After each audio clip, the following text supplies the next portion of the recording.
Help me reach 7,000 subscribers. Give the video a like and tell me what you think in the comments. I read every single one. Thank you. I never imagined a single sentence could reverberate through my chest the way hers did that morning.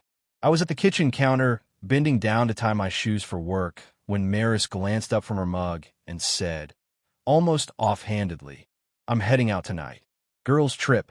If that's a problem, file for divorce." She delivered it with the same tone someone might use to ask for the salt.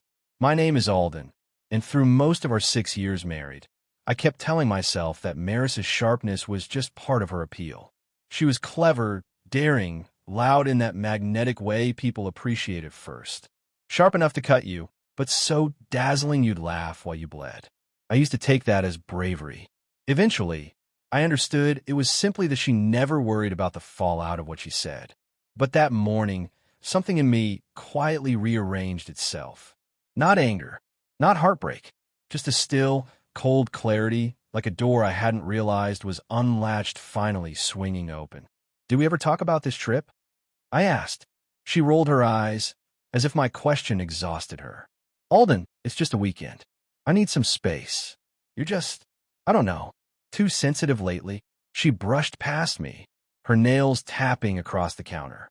Then, with a smirk, she added, and right then she added, almost flippantly, "I deserve a little fun. Don't wait up." People like to dramatize the idea of a final straw. They picture something explosive, infidelity, shouting matches, dishes shattering. But plenty of endings arrive quietly.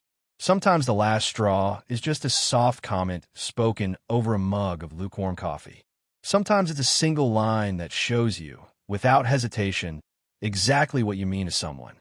She packed light, as always. 1 carry-on, 3 outfits, and half a dozen excuses not to think about me. When she headed out that evening, she kissed the air beside my face and tossed out, "Try not to miss me too much." I didn't answer. I just watched her step through the doorway, watched her taillights disappear down the road, and for the first time in years, the silence inside the house didn't sting. I sat at the table for a long while, staring at the empty spot where her mug had rested. Then I opened the drawer where we stored paperwork we never imagined we'd need. Warranty slips, old tax returns, and the envelope holding the blank legal forms I'd printed once during an argument we both pretended never happened. I completed the divorce petition slowly, deliberately, not from anger, but from honesty. By the time I set the pen down, the sky outside had sunk into a dark, rain-heavy gray. I placed the documents in the middle of the table, straightened the edges, and, without a breath, a long, steady exhale I hadn't realized I'd been holding on to for years. That first night without her, I slept better than I had in months. Not because I crave being alone, no one truly wants that, but because the quiet finally stopped feeling like a punishment. She didn't message much while she was away. A snapshot of cocktail. A blurry beach picture I knew she hadn't taken herself. A group photo where she hovered near her friends but didn't quite touch them, smiling wide enough to convince herself she was enjoying it. Every caption read like a script. "Having the best time. I really needed this self-care weekend." Not once did she ask how I was. Not once did she check if I wanted to talk. By the second night, something unexpected happened. I realized I simply didn't care. Not in a hateful way. Not in that cruel, "I hope she hurts" way some men fall into. I just didn't care anymore. It felt like picking up a book you once adored and discovering the words no longer mean anything to you.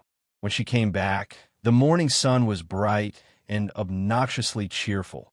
The kind of light you get on days you know will shift your life. I heard her key turning in the lock, followed by her familiar, breezy tone. "Alden, I'm home. You won't believe the stories I have." Her suitcase wheels clicked across the floor, each sound landing like punctuation in a sentence she didn't realize was about to end. She stepped around the corner wearing that smug, triumphant smile she always gave when she thought she'd won some unspoken competition. Then she noticed the papers. She stopped dead. The smile fell first, then the color drained from her face. Her eyes widened, blinking rapidly, as if she hadn't rehearsed this particular moment. "Alden, what is this?" I didn't yell. I didn't cause a scene.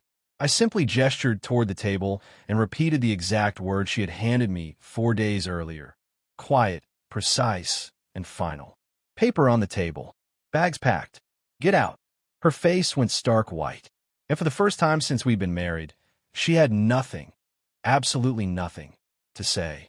For a long stretch of silence, Maris just stared at the divorce documents like the text was written in a language she couldn't decipher. Then she looked at me, waiting, hoping for the old Alden to reappear. The Alden who apologized first, softened every blow, made her life effortless. But that version of me had walked away days ago. "You're not serious," she stammered, her voice thin and frayed at the edges. "Alden, come on. Don't be dramatic." The irony of her saying that, after years of brushing off every emotion I ever expressed, might have been funny if it didn't burn so sharply. "I'm not being dramatic," I said. "I'm being done." Her gaze flicked from my face to the suitcase sitting by the hallway. Not mine, hers. The very same bag she'd wheeled out 4 days earlier, as if freedom lived inside it. She stepped toward me slowly, almost nervously. "Alden, listen.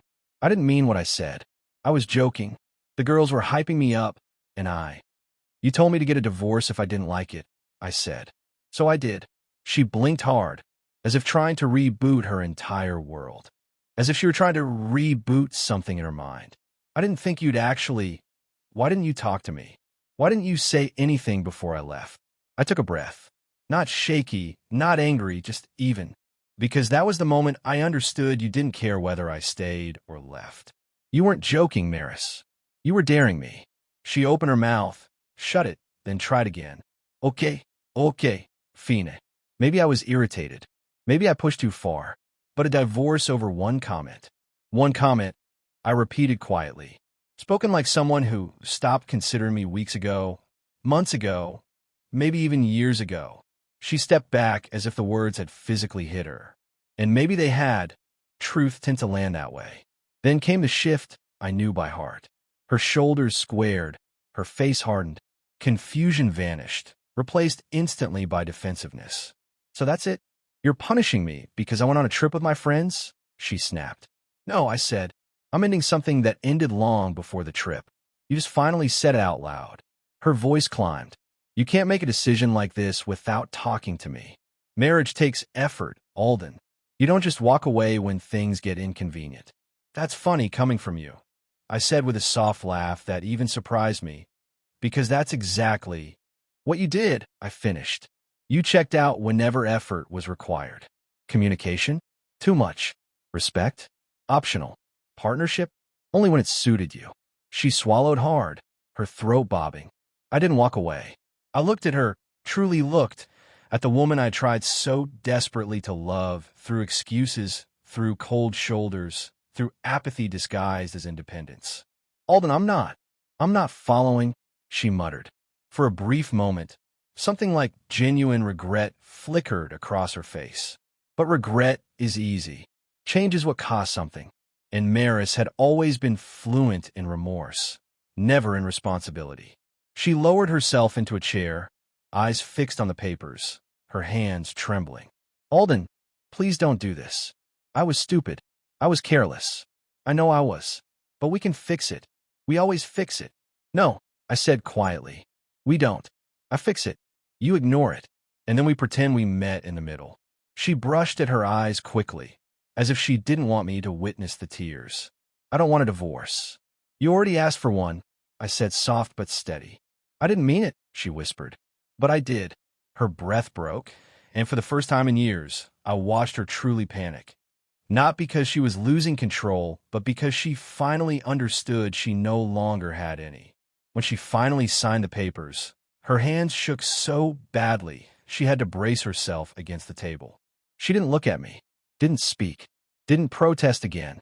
The silence that followed felt different, heavier. Not because something was ending, but because it had been ending for a very long time, and only now were we acknowledging it. She picked up her suitcase and stopped in the doorway. "If I walk out now," she whispered, "there's no going back." "I know," I said. Do you really not love me anymore?" I met her eyes with the honesty we both deserved. "I loved you enough for both of us for a long time. But love can't survive by itself." Her eyes shimmered. "And you really want me to leave?" I didn't answer verbally. I simply stepped aside and held the door open. She broke. Not loudly, not dramatically, but in a quiet, aching collapse, like someone finally realizing the game she'd been playing was never a game at all. When the door shut behind her, I exhaled a breath I hadn't known was locked inside me. Not relief, not triumph, just peace. The kind that arrives when you stop trying to hold together something that was meant to come apart.